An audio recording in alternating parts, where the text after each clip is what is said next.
Hello friends, and a warm welcome to the Slow Living Collective. This is a podcast about slowing down, living seasonally and embracing an intentional life. So introductions. I'm Amy. I'm a 30-something mum of two, homemaker, home educator and allotment gardener. And these podcasts are love notes from me, sharing the things that I sometimes need to hear myself as well. In these episodes, I'm going to delve into what it means to walk a different path, to stepping outside societal norms and embracing all the beauty that it provides. From educating our children outside of the school system, living in a small home by choice, surrounding ourselves with a life of intention instead of living a life by default.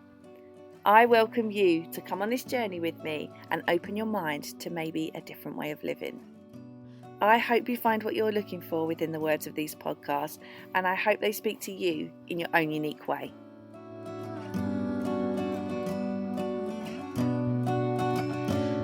Hey everyone, and welcome back to the Slow Living Collective. Today I want to create this sort of extension of a conversation we had a while ago, and that is about being a homemaker and more accurately a modern homemaker.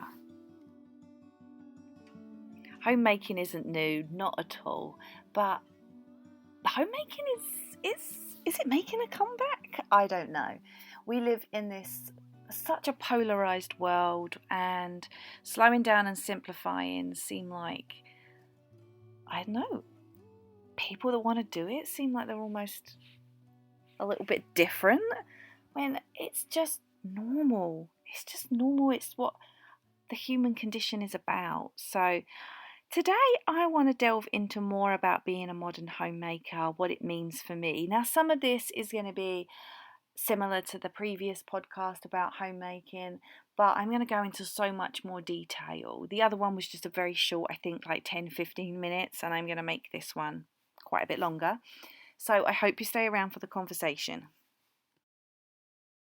I guess that provides a great segue into today's podcast topic, which I want to talk about being a homemaker, and I guess just sort of generally chat about the things that I am noticing changing in my life, coming up in my life, and where I started, where I am now, and everything in between. So homemaking, let's get going. Okay, so this week's topic, homemaking, and why the work we do at home is our most important work. But let me preface this with something though, just to ensure we're all on the same page before we start.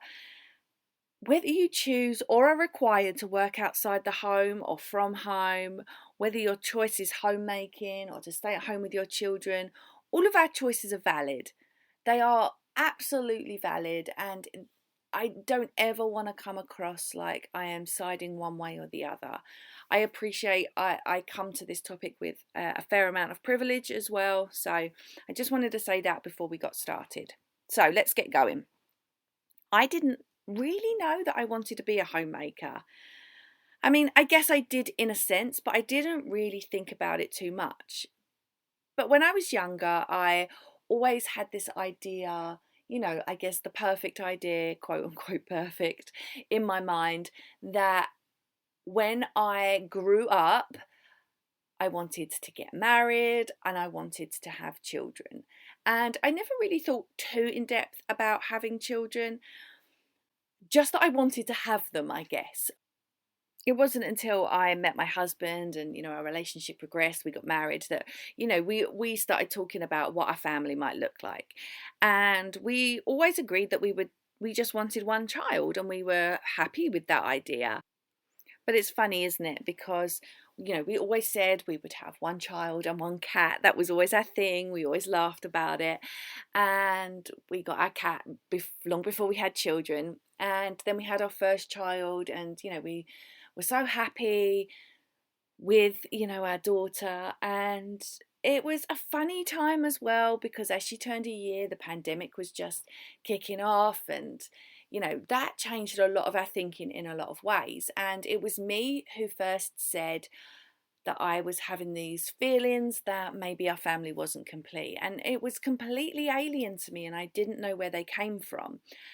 I guess to some extent I I did know where they came from, because there was a lot, especially early in the pandemic. There were family members that had some really significant health issues, and I'm an only child, and I have loved being an only child. I really, really have. I have amazingly good things to say about being an only child. I loved it in my childhood. I loved spending time with my parents. I still love spending time with my parents now. Um, and I guess the feeling that I had was that I missed this idea of having someone else's support. And when we were going through these difficult things, and of course I had other support. I had friends, I had family, I had my husband, but I just, that's the first time in my entire life that I'd ever felt like, oh, this is difficult, and to have somebody to share that with would have been nice. And having siblings doesn't ever mean that. And I still maintain that even as a mother of two. Like, having two children, three children, multiple, however, or being an only child, they don't make any difference, because siblings don't necessarily equal support or friendship. Many families are estranged, and so it doesn't necessarily mean that. But I feel like it was that point that kicked off my feelings about, actually, do I feel like I want another child? And in hindsight as well, I had always felt like I wasn't done, but it wasn't something that I necessarily outwardly addressed with myself. And in that sense, these things sort of all then came to a head. Now, I still maintain that I am very, very happy with the fact that I am an only child.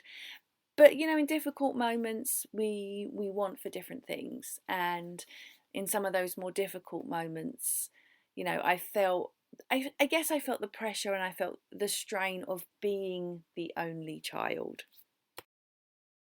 But I would not change my life or my childhood for the whole world. Like I said, I guess these feelings were brought to a head, feelings that had actually been there all along. And it was really interesting to me, because when I'd had my daughter and I had recovered post her birth, which on the Slow the Heck Down podcast, I'm actually about, it might be live by now, I'm not sure when these things are going to be going out, but I did a really in-depth chat with Talia about my experience, and you can listen to that over there when it's live. And it's not something I'm going to do here as well. I'm going to try not to double up on the two podcasts. There might be some crossovers, but probably not very often. And so when I'd recovered from everything to do with that, I ended up, I guess to some extent, sometimes thinking, but maybe not really acknowledging the fact that I would think about, if I had another baby. And we were, like I said, we were very settled in the idea that we were one and done, and it just wasn't a conversation. And as time went on, my daughter was she was over a year. My daughter turned a year old in February 2020. Obviously, March 2020, the pandemic hit.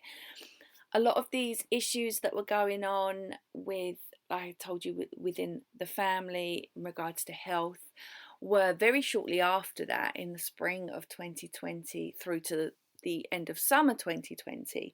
And that's when I guess more of those feelings started coming up, and I sort of realised that these feelings were not going away. And it was probably time that I sort of looped my husband in on the whole process. So we had a discussion, we had a chat. I said, I had these feelings. I felt like our family wasn't done, and which in hindsight, now I can look back, now I've had a second child, I very much feel like our family is done. But, sometimes it's difficult to be able to understand what you're feeling at the time and articulate that. So I had a discussion with my husband. We sort of discussed our original thoughts, how I was feeling, and decided that, we were okay. We were both on the same page and happy to extend our family if that's how one of us felt. And so we went ahead and did that. And in August 2020 was when I got pregnant with my son, and he was born May 2021. The last few years are just a blur. That's why I'm like pausing while I try and remember dates. And so we extended our family, and that it didn't really change the course of what I was planning to do with my life, but I guess to some extent it did as well. When I had my first child, I didn't know how I felt about maternity leave, like when I would finish maternity leave. And prior to having children, I worked for myself as a freelance social media brand strategist and copywriter, and I wore lots of hats basically. And I really enjoyed that. But as I was coming up to having my first child, I kind of felt like that part of my life was done. And I was happy to move on from that. And I didn't know what the other side of maternity leave would look like, but I felt very certain that I didn't want to go back to that job. I decided to take a bit of an extended maternity leave because, working for yourself, you have that option. I obviously had worked for myself for, I don't know how long it works out as, something like 12 years or something. I'd worked for myself. So, if you're aware, but here in the UK, when you take maternity leave and you're self-employed, you're entitled to apply for maternity allowance, which is like statutory maternity pay, just different in the sense that you have to apply for it differently because you're not getting it through an employer. And so I knew I could take maternity leave like anybody else, and it's the same idea. I believe it's actually the same payment for most people. And yeah, I was able to take the 9 months paid and then the 3 months to myself. But obviously working for yourself means you can decide when you come back to work. And so I actually finished work in late December, just before Christmas in 2018. And I didn't plan to return to any kind of work until after my daughter had turned 1. So it worked out, I think, about 14 plus months of maternity leave. And I didn't even know if I was going to return to work at that point. But that was the point where I thought, well, I can test the water and see how I feel. Now, incidentally, just as I decided to test the water and see how I felt about returning to any kind of work, and again, it was on my own schedule. Working for myself has always meant that I can dictate how I work, when I work, for how long, what work, what clients, what projects I'd picked up. So as it turned out, just as I returned off of maternity leave for those 14, 15 months, I stepped straight back into a world that was just shutting down because of the pandemic. So I returned, quote unquote, to work in March 2020, just as the rest of the world was like, well, we're shutting down now.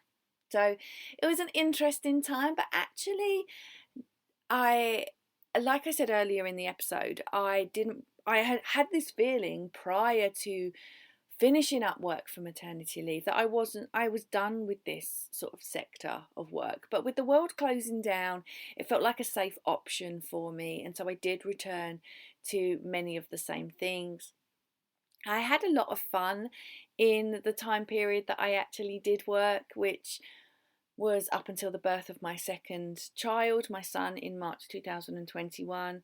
And I enjoyed getting back and doing some things that I really loved. I got really into sharing my work about Pinterest and just really engaging so much more with a different side of my work, which was helping people find success themselves with things like Instagram and Pinterest and how to use those effectively. And so I did really enjoy that period of being back in work. I wasn't anywhere close to working full time, but like I said, it was a choice of mine to create something that really worked for myself.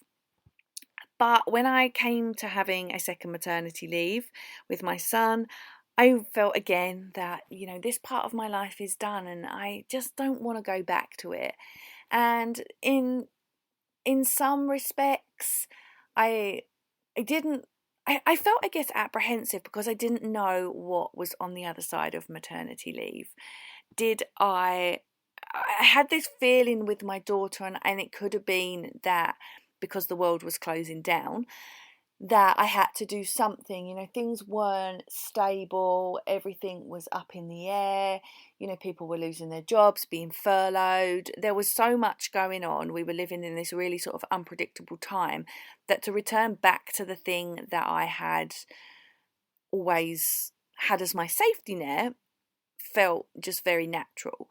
But then this time round, because I'd worked obviously throughout my that period of time, I was again entitled to maternity allowance with my son.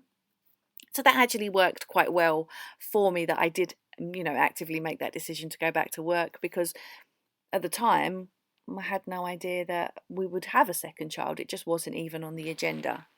So with my son, when that year came up, that sort of benchmark as maternity leave would be over if I worked like in a standard 9 to 5 job, it felt different than, I guess, my it did with my first maternity leave. After my first maternity leave, I sort of was very aware that this point in time had come and that I should be being more productive again. And, my time with the baby was, being on maternity leave with the baby had finished. And, thinking about what it might look like to return to some sort of work. Now, we always had this idea that I would stay home with our child slash children, and any work I did would be around that. We were very keen that we didn't want that sort of return to work as some people have or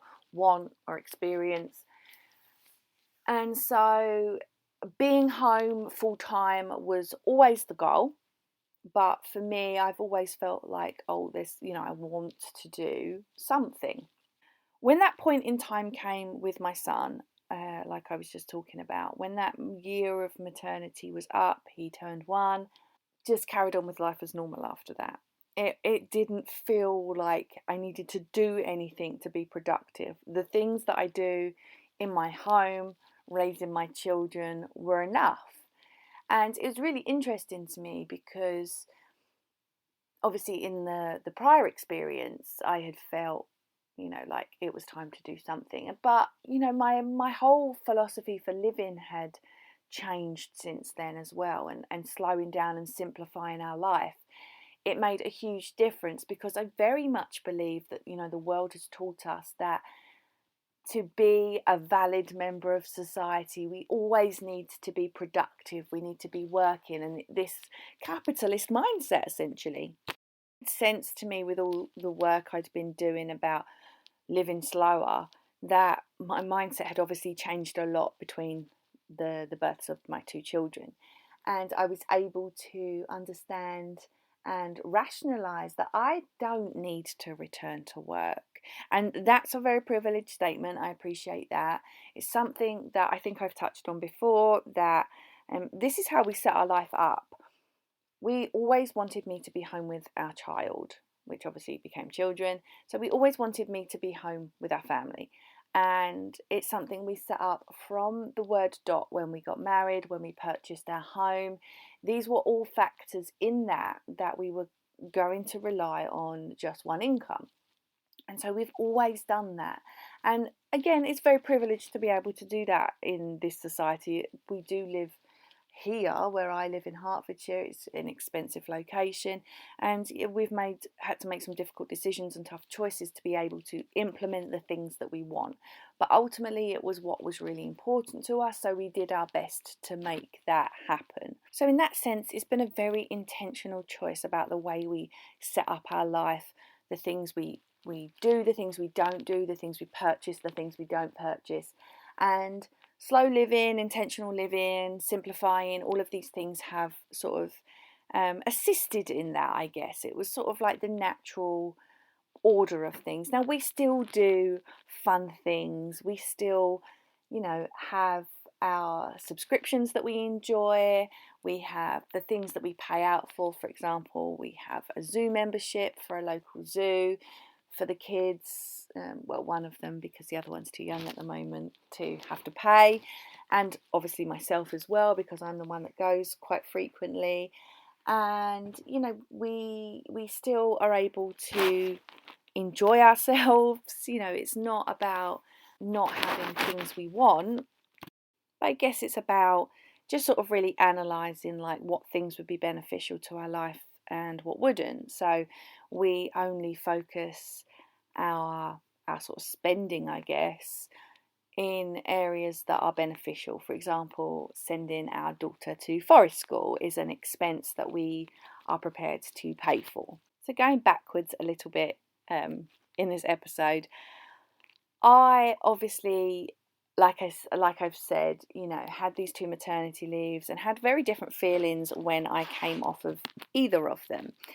And I guess this all leads around into being a homemaker. Like I said, I didn't know I wanted to be a homemaker, and I don't know if you're going to be able to hear my cat purring, but this is podcasting life with a busy family, 2 children, a cat, a husband, me, just busy life. And I have to take these moments to record the podcast, and if the cat's purring in it, the cat is purring in it. That's just the way it is. There's no fancy setups here. It is just me, my laptop, and the record button.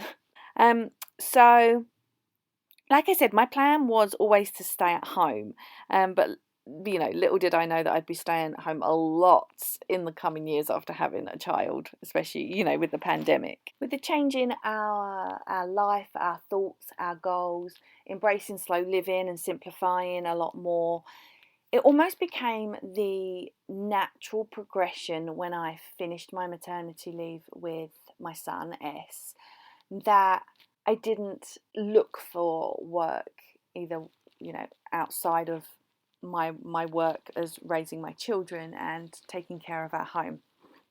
Now, I should probably preface this with the fact that when I talk about taking care of our home, it's not just me. I am not the sole person that's doing everything within the home, and it's not this designated role of Amy stays home full time with the children and is therefore, doing the hoovering, the dusting, the cleaning. It's not just me that does the chores, as it were.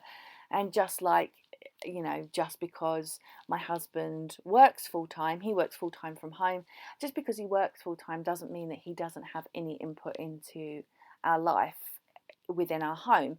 In fact, despite me, being home full time, we have a very, very equal share of the things that take place within our home. So this isn't a situation where it's like I am subservient or anything like that. It is just a state of being within our home. And so we are very equal share in our chores. There's no designated anything for anyone, and we just get on and do the things that need doing. We pick up the slack here when someone is busy or overwhelmed. If my husband has a particularly important week at work, I will pick up more slack.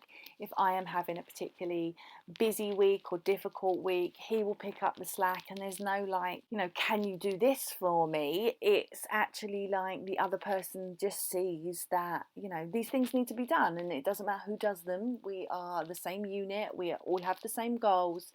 Just as, obviously I don't work for a financial reward, but the money that comes into our home through my husband's paid work is the money for our family. And it's difficult. It was a difficult adjustment for me to, I would always refer to the money as his money because it's the money he has earned, and he would always remind me it is our money. We have different roles, sure, in what we do in a strict day-to-day basis, but he is very forthcoming in the idea that this is our money, and it's for our family, and he is the one working for that financial part of our family, but my work is just as important. And while it's unpaid, we balance each other, and I'm very grateful that he has that way of thinking. I know that's not everyone's way of thinking, and I'm very, very grateful for the equal partnership we have. I'm just reminded that at our wedding, somebody very close to us in our family, in our extended family, said to us, or gave us this piece of advice. You often hear and I still see it today when people say, like marriage is 50-50, encouraging you that marriage is like this 50-50 partnership. And this person said to us, marriage isn't 50-50. Marriage is you need to give 100% on both sides, not 50% on both sides. It's 100% on both sides. And sometimes somebody can't give their full 100% because of this, that, and the other. And we are there to buoy each other up and take the slack where it is needed, and that's always stuck with me, and something that I really truly believe in. There are times when I might be struggling with my health anxiety, or it's just been a hard week, or the children have been harder work than usual, and I'm just feeling touched out and I just need some time. And my husband, without a second glance, will pick up that slack. And sometimes it's on the other side and things are difficult for him, and I take up the slack. And we're very good at sort of saying what we need, when we need it, the space that we need. And we're not perfect. We're definitely not perfect. We're a permanent work in progress. But it's that I always remember that from our wedding, and it's something that's always stayed with me. There's no point in us giving 50% of ourselves each. We give 100% of ourselves, and sometimes that's not possible, but we have this really great equal partnership. Like I said, when we first purchased this home that we live in 6 years ago, we planned for this moment in the future, and while we didn't know whether it would come or not, we were hopeful for it. And obviously we planned that we would have just one child. We have two, and so grateful for that. Things don't always look how you planned them to look, and that's completely okay, but we built our life based on this idea, which is a huge privilege, like I said, and something we are very grateful of the opportunity to do. But like I also said, we worked really hard to make this a possibility, and so I'm really grateful for the decisions we made then, so that we can have this life now. And so when I came off maternity leave in earlier this year, May this year, I guess I was afforded the freedom to follow a path when it was presented to me. And like I've already said, we were very keen for the kids to be at home, and actually our goal is to home educate them long term. And so we knew that these decisions that we were making were decisions that we were making for the long haul. Me being home is a long-term decision because I will be the parent at home with them through their home educating journey. Now, home education doesn't have to, or education in general, doesn't have to happen between the hours of 9 and 3. Home education happens around the clock all the time. It is not going to be my sole responsibility to home educate my children. It's going to be a collaborative effort between me and my husband. Will I be the one with them most of the time, Monday to Friday? Of course. But that doesn't mean that his input won't be there in those moments. And it also doesn't mean that they won't be learning when they're with him. Education happens all the time. And we're very much stuck in this idea that education only can happen in a classroom. So as time has gone on, it has got me thinking about what my role and what life looks like for us going forward. And, things might change at some point. I don't know. I can't see into the future. I don't have a crystal ball. For now, my role is that of homemaker, and it's taken me a really long time to settle down and embrace that role. And I wouldn't even say I'm 100% there yet. I don't know why it's taken me so long to settle into that idea or refer to myself in that way. And I guess some of it is sort of like this preconditioned idea that society forces upon us that the work within the home isn't as important as the work we do outside the home, the work we do for an employer. And the way that we always refer to ourselves by what we do. You'll go to a party or an event and people say, "Oh, what do you do?" And we're defined by this label of our job, and it's ultimately so unimportant. The most important work we do is the work we do within our home. And I don't mean the cooking, the cleaning, the cleaning of the toilet, things like that. I mean like the work we do with our families, in our relationships, in the raising of our children. That's something that I feel really passionate about, that is the most important work. And the reason I say that I maybe don't feel 100% settled in this role of homemaker is that society often makes us feel that that work isn't valued because we don't work for money. Like when you work within your home, whether that be making, doing the chores, keeping the house as you want it, doing DIY, maybe raising your children, supporting the other parent or other partner who is maybe working outside the home or working for an organization, then it's sometimes purported to us that that work isn't valued because you're not getting remunerated with money. And it couldn't be further from the truth. And maybe I feel that way because my work isn't valued. Society doesn't value the work that I do within my home. It doesn't value the simple things of the chores. It doesn't value the chores that my husband does. They're just part of everyday life. That isn't valued. It's well valued within my home and by the people who really matter. But as society as a whole, these hours of unpaid work we do as husbands, wives, mothers, fathers, they aren't truly valued.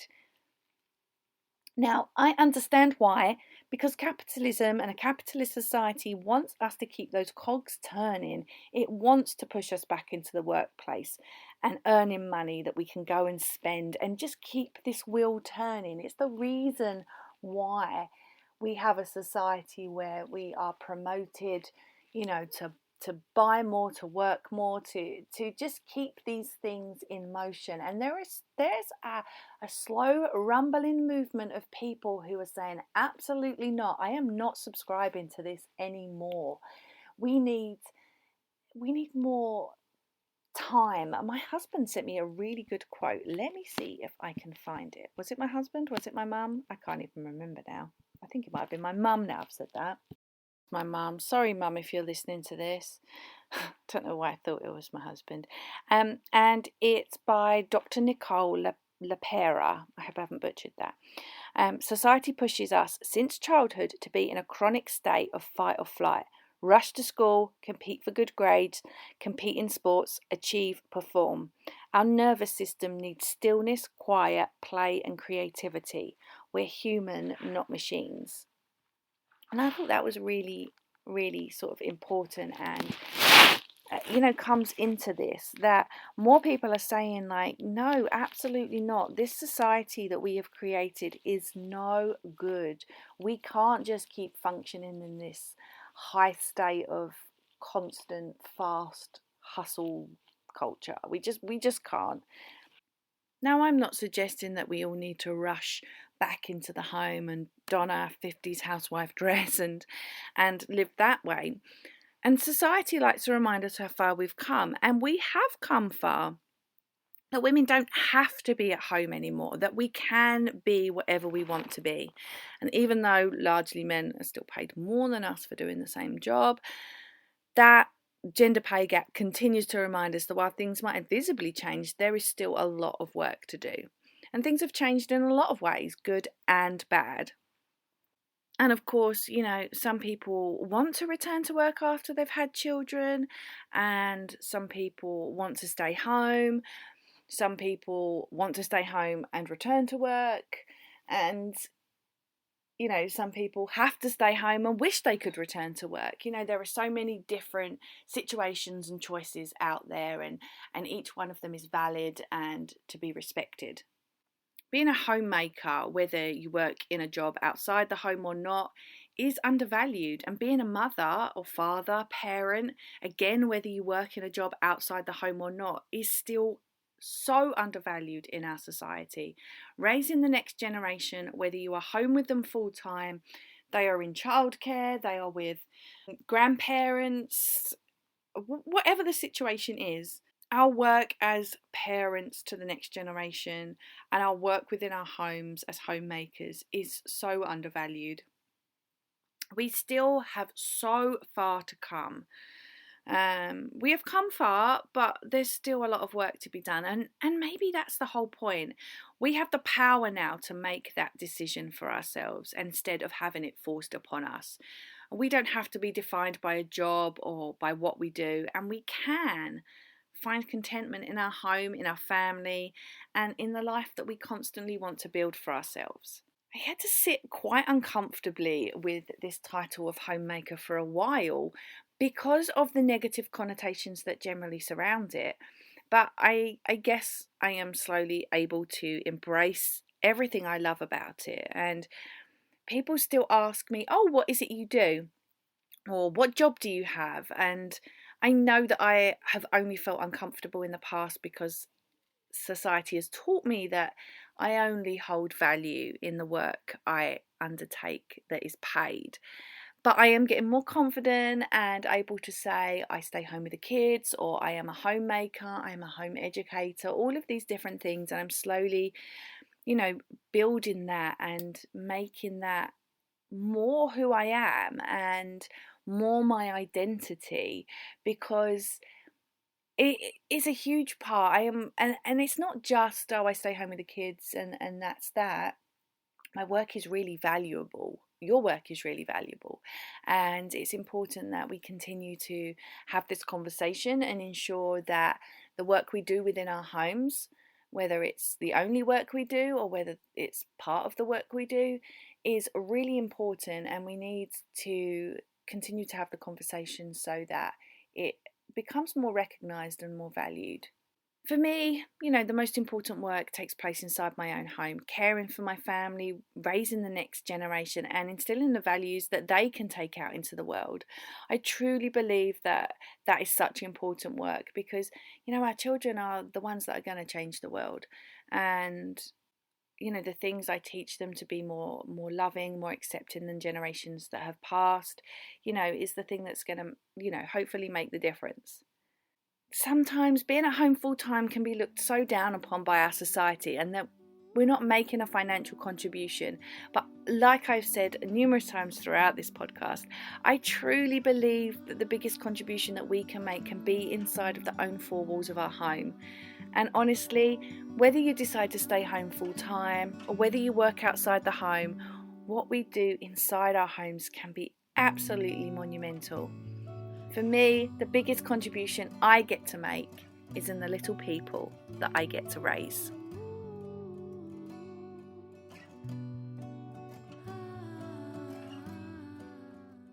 Thank you so much for tuning into today's episode. I am beyond grateful to have you here.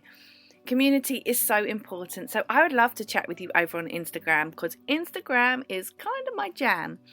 You can find me over on my account, which is at lifeonplot44, and you can also find me on the.slowliving.collective. I will link all of the links in the info, the show notes and everything, so you can see exactly where you can find me and where. My podcasting friends have always told me that podcasts live and die by their reviews, so if you're able to leave a rating or a review on this one, I would appreciate that so much. And of course, if you're able to share what I do here on your social media platforms, I would be so grateful too. In this episode, I also mentioned my podcast I do with Talia. You are welcome to come over there and join us. We talk about everything. Honestly, everything. You can find us at Slow the Heck Down Pod, and you can obviously search us wherever you listen to your podcasts, and our podcast is called Slow the Heck Down. Thank you again for tuning in, and I will be back soon with another episode.